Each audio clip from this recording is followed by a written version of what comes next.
Liverpool versus Chelsea is a big game on the weekend that was being built up as the first true test for both of these sides with their new managers at the helm. And it was Liverpool who came away with a 2-1 win on the day as they beat Chelsea and Enzo Maresca's side. And I think Liverpool really showed their experience and quality in this game. And this is how the two sides set up. I think from Liverpool's perspective, the only surprise was that Curtis Jones came into the side for Alexis McAllister, who picked up a little bit of a knock, and that Cody Gakpo was preferred on the left-hand side instead of Luis Diaz. And from the Chelsea perspective, I think the big one was that Reece James was fit and available for the first time in a long time, which is a massive boost for them, and also the fact that Enzo Maresca decided to go for a midfield two of Lavia and Caicedo. And Liverpool, out of possession, decided to stick with the 4-2-4, and I think this is one that worked really, really well out of possession because they blocked that front line, and so anytime the Chelsea defenders had the ball, they were unable to go through the midfield and had to keep constantly going out wide to Madueke and Jadon Sancho. And I think Arne Slot did this intentionally because he didn't really want Chelsea to play through the midfield, because who's in that midfield? It's Cole Palmer, the one player in that Chelsea side who's got that extra little bit of quality, the extra bit of flair, who can really produce a moment of quality out of all the Chelsea attackers more than anyone else. And so if you can stop the ball going to the midfield, you can stop Cole Palmer getting on the ball, and you can really nullify this Chelsea attack. And as you can see from the still early on in the game, that's exactly what Liverpool did. There's a 4-2-4. Just Andy Robertson is just behind me there. I can't unfortunately get him into the picture as well. And as you can see, Liverpool are stopping the Chelsea defenders and their defensive midfielders if they were to drop back from getting the ball and passing through the midfield, and they have to go out wide. And I can see Cole Palmer, who's on the ball at the moment, is so deep because he's unable to get a hold of the ball. So he's dropping even further away. That's exactly where Liverpool want him, and that's as far away from their own goal as possible. But if you go back to the tactics board, what I want to show you is what Enzo Maresca did, which actually quite changed the game into Chelsea's favour later on in that first half. And that was the positioning of Malo Gusto, who, as Chelsea were playing a 4-2-3-1, Gusto ended up joining the midfield and sometimes even joining the front line as well in a really dangerous position just on Ryan Gravenberch's blind side on his right hand side. And what that did was Chelsea ended up playing with the back three in possession of Cowell, Tosin and Reece James, who coming newly back into the side, not really that fit, but on the ball his qualities are still obviously there. And so what that meant was, if Liverpool's press were just ever so slightly wrong and Chelsea were able to play a ball from the defence into the midfield, then all of a sudden, if you move Cole Palmer a little bit, then you've got a 4v2 here into that midfield. And all of a sudden, that midfield of Jones and Gravenberch have a huge problem, because if they get through that, then it's Sancho versus Trent, it's Robertson versus Madueke, and it's Nicholas Jackson versus the two centre backs of Liverpool, and then Liverpool have a massive problem. And that's exactly what happened. And what happened was Malo Gusto decided to stay here, pulling Ryan Gravenberch further and further out, and Cole Palmer dropped a bit deeper to the left-hand side of Jones, pulling him further and further out, and it opened up a little bit of space in midfield, as I'll show you now. Because up until this point, the two fullbacks of Liverpool, Trent Alexander-Arnold and Andy Robertson, were doing a really good job of marking the two wide players of Chelsea, which was Sancho and Noni Madueke. Noni Madueke was getting a little bit more joy down Robertson's side, and Sancho was being locked down very, very well by Trent Alexander-Arnold. But as I said, as Cole Palmer started drifting wide into that midfield and Malo Gusto was on the blind side of Ryan Gravenberch, it opened up a little bit of space in that midfield. And I have to say at this point as well that Diogo Jota had gone off injured and Darwin Núñez came onto the pitch. So all of a sudden, the press from Liverpool, that four, there were gaps opening up into it, and there were passes into the midfield which were quite easy. And a player like Reece James, that's why as soon as he was fit, he went back into the side, even though defensively I thought he could potentially be got at by Cody Gakpo if he were to make a couple more runs. But as you can see here, you got Lavia, you got Caicedo, and you've got Nicholas Jackson dropping a little bit deep, a couple of yards from the centre backs, all in the centre circle, with no real pressure on them from a Liverpool defender, and so they've got a bit of space there. So Reece James, as I'll show you, will make this pass into Caicedo, and then Chelsea are away, and they've beaten 1, 2, 3, 4 on that Liverpool press really easily. And Caicedo gets this ball on the turn, and all of a sudden Chelsea are away. It's 4v4 on the back line versus Chelsea's four attackers. Caicedo on the ball as well. And then really you got to think to yourself that, oh, this is a dangerous position for Chelsea to be getting in, and it's a dangerous one for Liverpool to be allowing Chelsea to get that much space. And as Caicedo plays the ball to Nicholas Jackson, you can see here he's onside. He ends up just hitting the crossbar, just clipping the outside. I don't think the referee actually does see the deflection though, and he doesn't end up getting anything. But at this point in the game, I did think to myself that, yeah, Liverpool were letting Chelsea have the ball in areas that they were happy with, but Chelsea every now and then were just able to get through Liverpool as well. And so it was really important that Liverpool ended up getting a goal in this game, which is exactly what they did. And so let's talk through some of the first half and some of the talking points because there's a couple of penalty shouts, there's a couple of red cards. Well, yeah, this game in the first half literally had absolutely everything. And this is the first one. This is the Tosin challenge on Diogo Jota in that first half, which on the back of seeing Saliba get a red card against Arsenal the day before, I think everyone watching the game was like, oh, what's about to happen? Is Tosin about to get himself sent off? I think the referee in this one made the right choice by giving it as yellow and not a red. And I actually don't think it was the referee who made this decision. I think it was actually the linesman, because as you can see, the referee is nowhere near in this picture whatsoever. He's a long, long way away. And the linesman, if you can see him, maybe you can see him better in the second one. It's a bit of a yellow blur there, just into the Chelsea half there.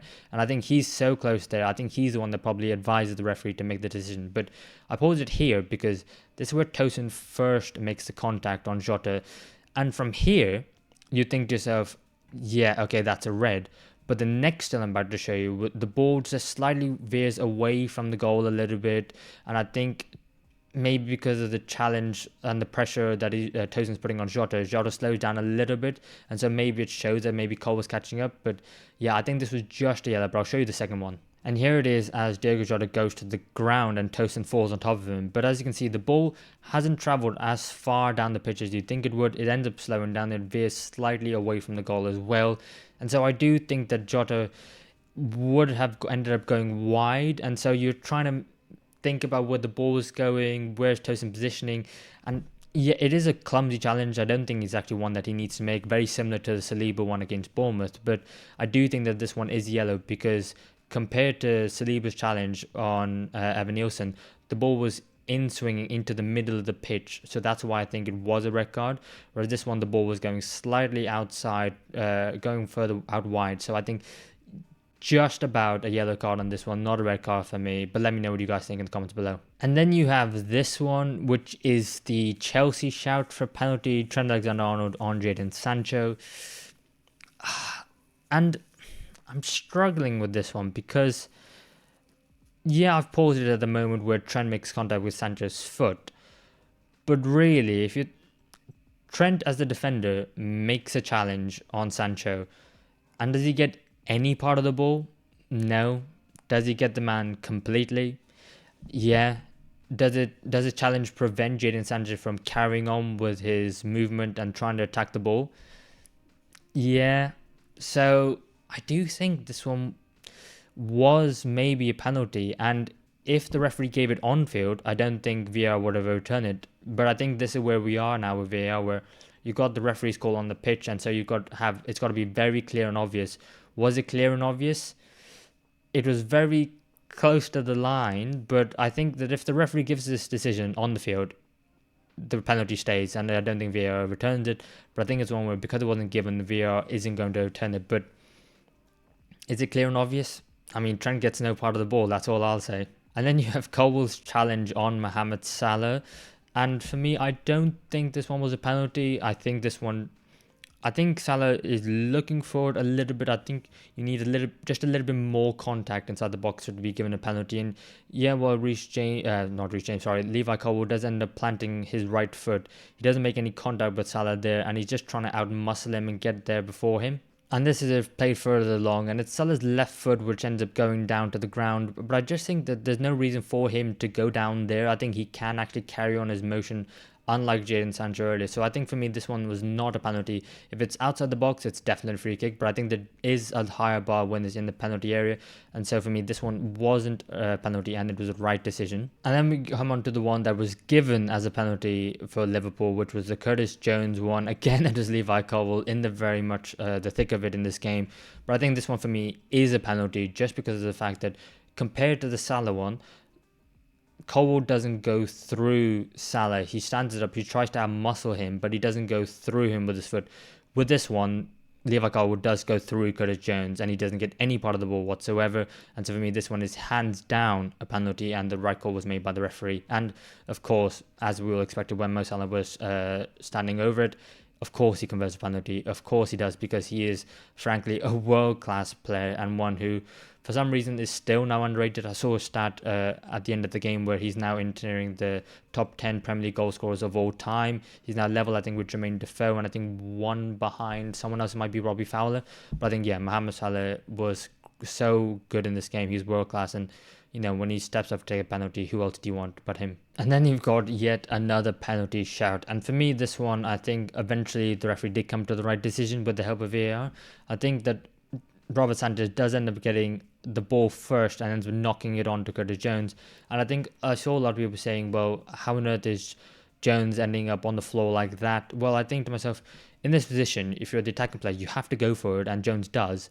But where on earth is Jones meant to go? He has to go over the top of Robert Sanchez, and I think it's one where it's awkward the way he falls, but I think Sanchez does end up getting the ball, and therefore I think it's a strong challenge, an extremely strong one, and maybe if he wasn't the goalkeeper, he wouldn't get away with it.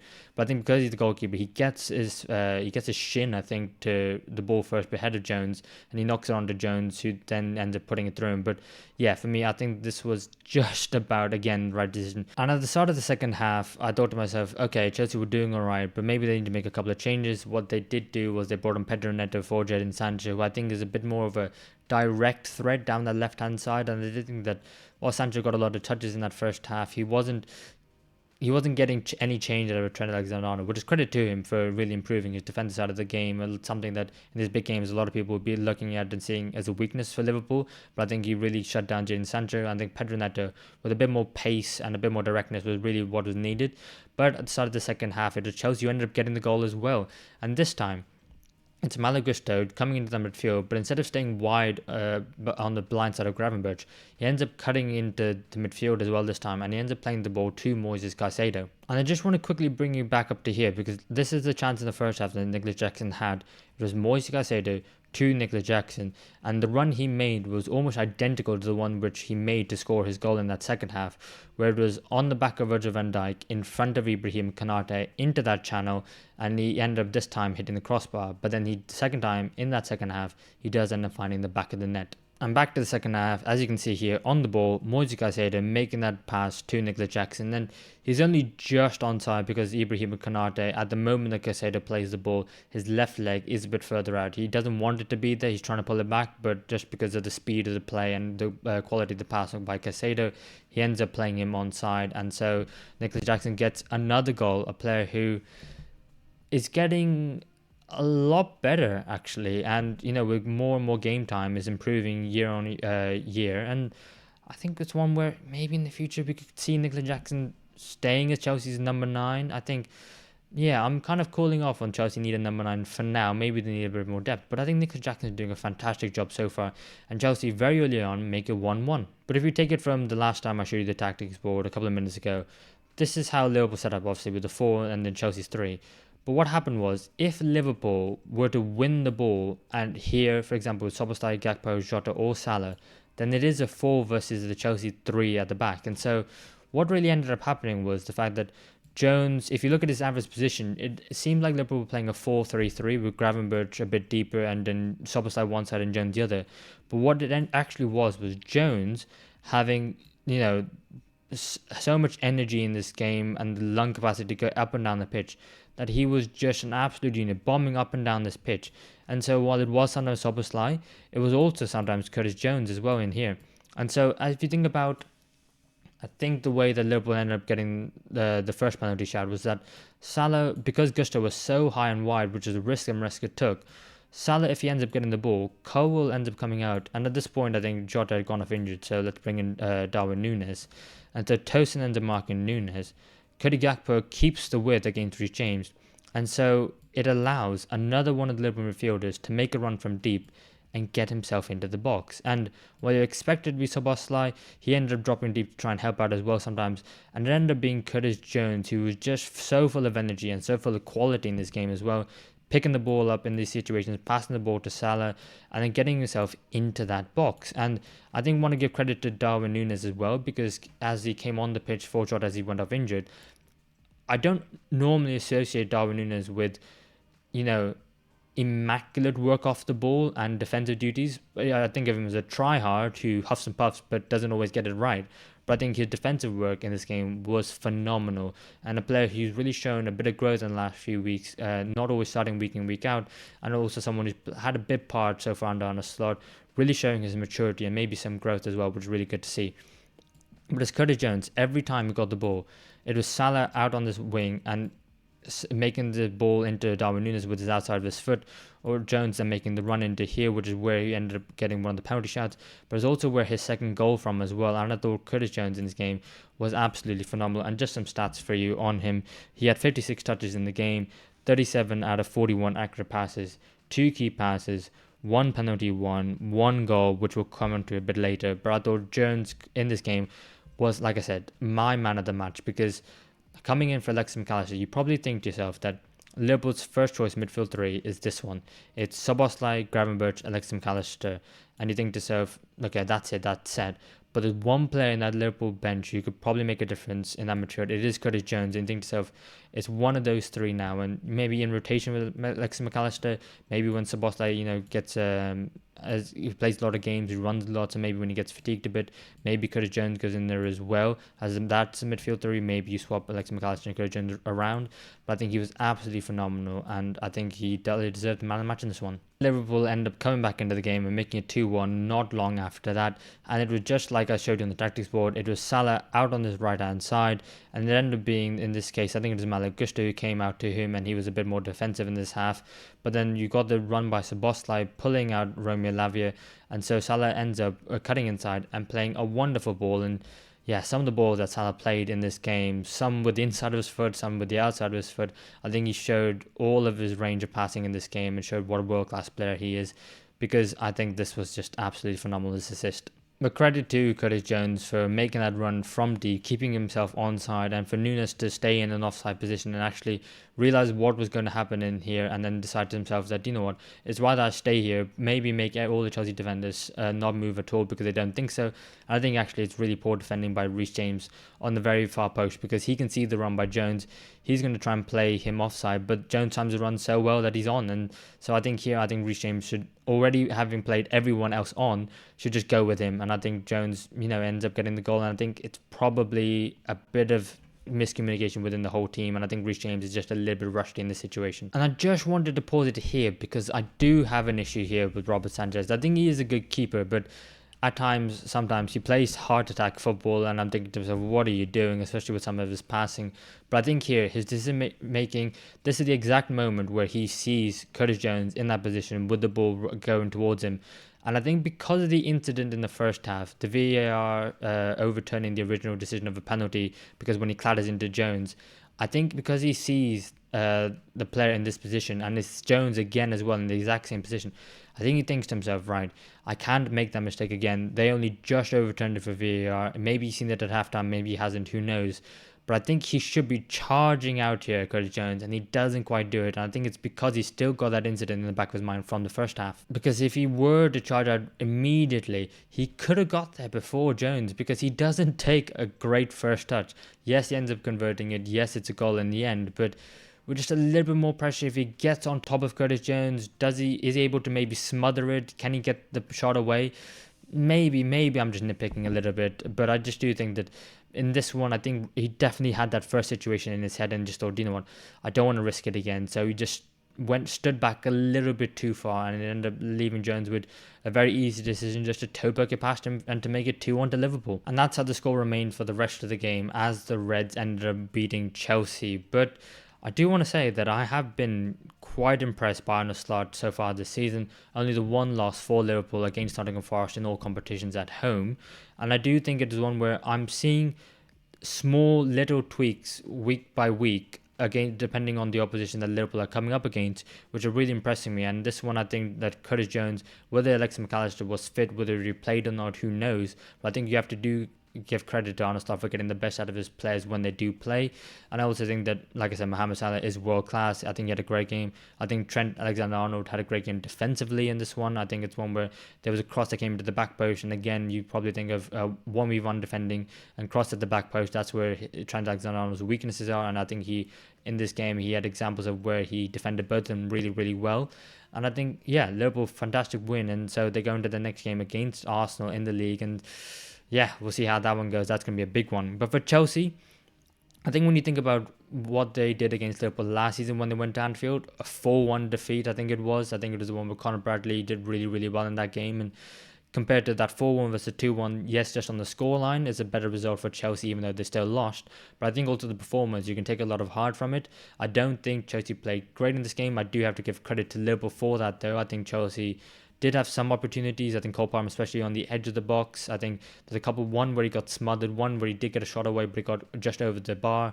I think that he had the free kick as well, which is poor. But I do think that Chelsea were in this game, did give Liverpool a very good contest, and can have a performance which they can be very proud of and go, okay, do you know what? Maybe we learned that, what Chelsea aren't title challengers this year, as we probably all assumed, but we're just waiting for the results to go that way to back it up. But I think Chelsea are very much in that top four race, and I think it's one where going forward, Enzo Maresca and the Chelsea side can be very, very positive. They've got so much attacking talent. Just defensively, if they can be a little bit better, I think Reece James coming back and being fit, I think if he can be fit and be a leader and a voice in the back line, that's going to be something they really, really need. But I think I'm looking very positive that Caicedo and Lavin midfield double pivot. Is it one where I think I prefer that to Enzo Fernandez alongside Caicedo? I think so. I know it's a hard decision to make because you spend so much money on Enzo Fernandez, but I'm really looking at that Chelsea side with Nicola Jackson up front, who's continuously impressing me and continuously improving, as one where I think they could be top four challengers as well. But yeah, what did you make of the game? What did you make of Liverpool's performances? What do you make of Chelsea's? What do you think it means for the rest of the season? Let me know in the comments below, and I'll see you in the next one.